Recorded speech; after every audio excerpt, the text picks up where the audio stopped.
Right, because I can splice out the part that's bad, right?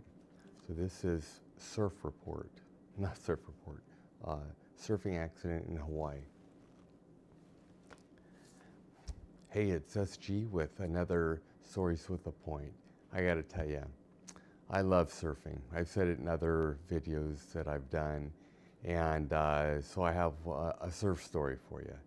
When I was finishing up my tour in Hawaii, I'd been there for 4 years, and I was working up at the brigade level headquarters, and I started to go into to work that day, and it was one day where we had an officer PT, and it was whether it was officer NCO. A lot of times, small units when they did PT, they'd go to the beach to do PT. It was a great motivator, and they ended up being very hard workouts.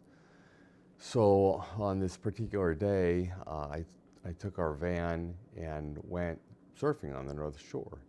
And it didn't matter where I was. I was too far left or I was too far right. I was too far in, I was too far out. And it was a big swell. It was about 10 feet. And so I was never in the right spot. And this was like at the tail end of the big wave season. And all I could do is look forward and think, wow, I got skunked. And, you know, it was very unsatisfying. I was really very, very frustrated. So the next morning, I drove the same car in, our Ford Aerostar van, and I went in, and the executive officer, he was coming out of headquarters just about the time that I was going in, and he told me, he said, hey, the boss has a meeting up at the division headquarters, so it's just PT on your own for today. I'm like, okay, great. I'm going to the beach. And I have to tell you, everything was spot on, perfect. I was always in the right spot. I was never too far left. I was never too far right, too far in. Anyway, on that morning, I happened to be the very first person in the water. It was great. And so everybody who was paddling out, they could see me surfing. And after 4 years of surfing in Hawaii, my surfing had gotten to be pretty good. I was surfing a triple stringer 9/6 Channing board, and it was a lot of fun. So I I took off on this one wave and rode it, a really long wave, and pulled out and was paddling out. And as I was paddling out, this guy started chatting me up a little bit, and he said, "Hey, that was a really good wave." And I'm like, "Oh, thanks a lot." And we started talking back and forth, and he told me about one of his waves that I missed, but he had ridden the wave a really, really long distance. Oh, and by the way, all this surfing happened in Haleiwa. So I thought, wow, he rode it almost all the way to the beach. I'm like, I'm going to see how far I can ride the next wave. Wow, that was a poor timing. And so a wave came in. It was easy for me to catch. Now, to be honest, riding a single fin, excuse me,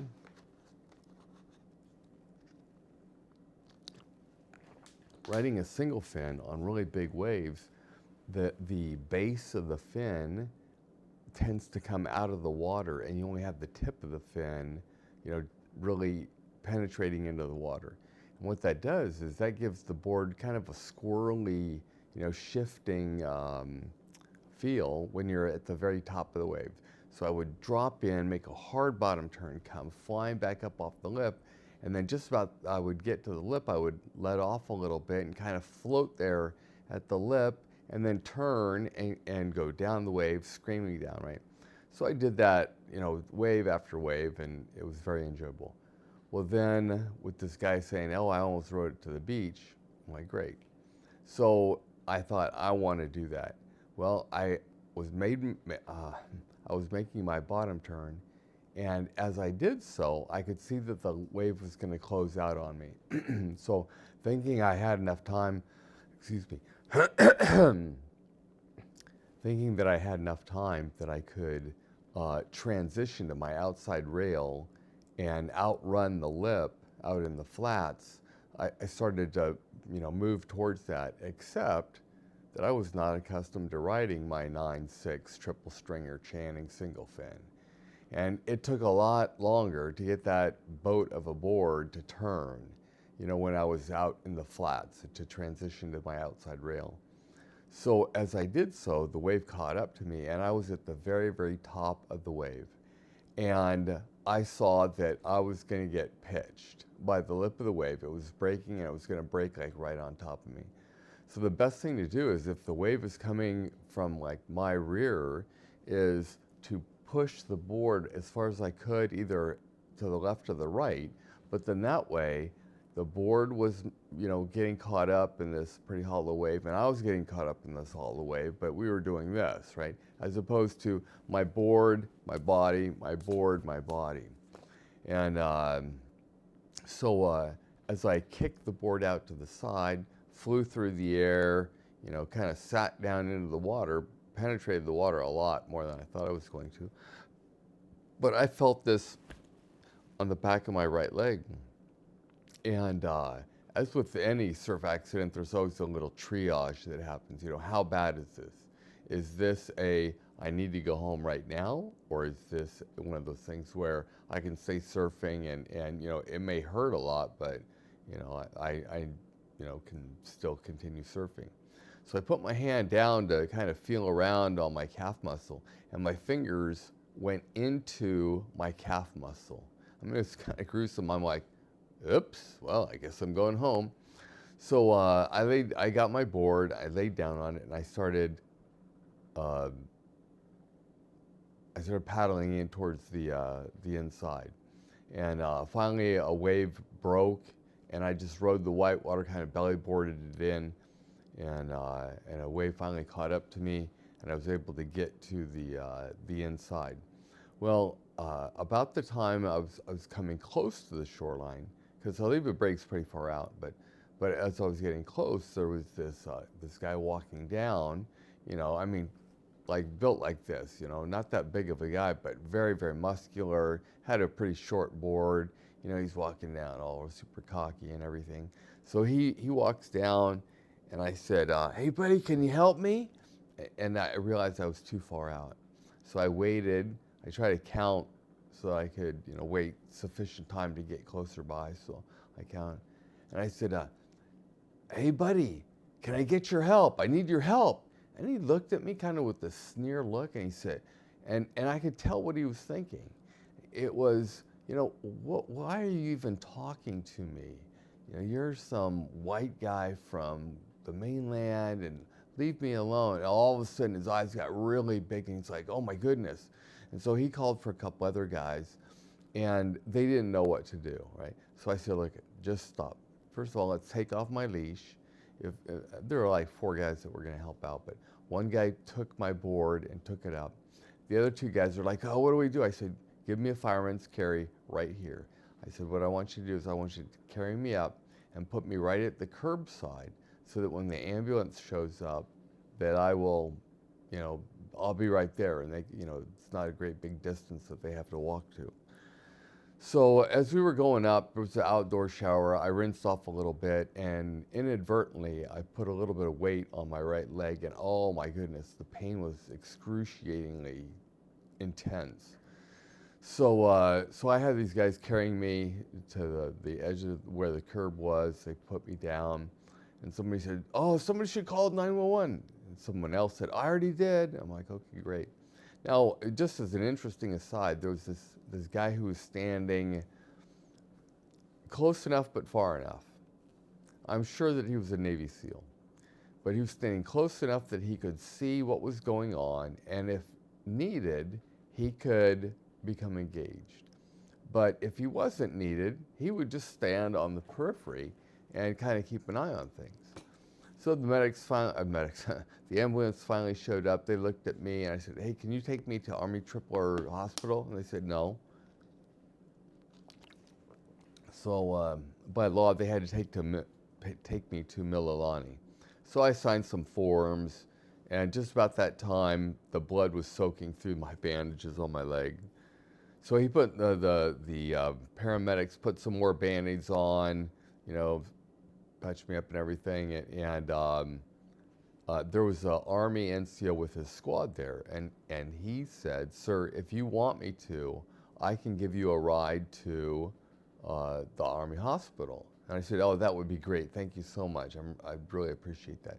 So I gave him the keys to the van. He went and got the van. They put the van, or they, I'm sorry, I signed the paperwork to releasing the paramedics. So they went away. This guy, about that time that they went away, the guy who was getting my van showed up. They put the surfboard in the back of the van. He drove me down to Tripler, so I'm down at Tripler Army Hospital. Well, there was a change of command that was going on, and one of my friends, he was the head OR, nurse in the operating room, and he heard my name, so he went and to see how I was doing, and I explained the situation, and he said, "Well, do you want to call your wife and explain to her what's going on?" I'm like, "Sure, that'd be great." Now this is in the day prior to cell phones, and so they had a phone in the emergency room that had like a 40-foot long cord to it, because all the phones were corded at that time. So I talked to my wife, and now, just before I talked to my wife, the surgeon in ER came by to take a look at me and talk to me, and I said, "Well, doctor, how is it?" And he said, "It's not quite 5 inches." I'm like, "Okay, great." And what he said was that they were going to bandage me up, put some drainage in me, and then send me home and keep an eye on it and let it heal from the inside out. I'm like, "Wow, that's going to be a pretty nasty scar, but if that's what he thinks, so okay." So I'm on this table, and they wheeled me off to a waiting room area, and I called my wife, and she said, "Oh, hey, how you doing?" I'm like, "Oh, I'm pretty good, but just to let you know, I had a surf accident." And she said, "Well, how bad is it?" I'm like, "It's a flesh wound." She didn't get the humor in it. Anyway, she said, "Well, is it 5 inches long?" And I said, "Not even," because the doctor just told me it's not quite 5 inches. So she said, "Well, what do you want me to do?" And I said, "Why don't you go up to Schofield Barracks and participate in the change of command and do those things. And I should be home by the time you get home." She said, "Okay." So, well, she got home later on, and I wasn't there. She talked to our babysitter, who said, "Oh, you probably need to call this phone number."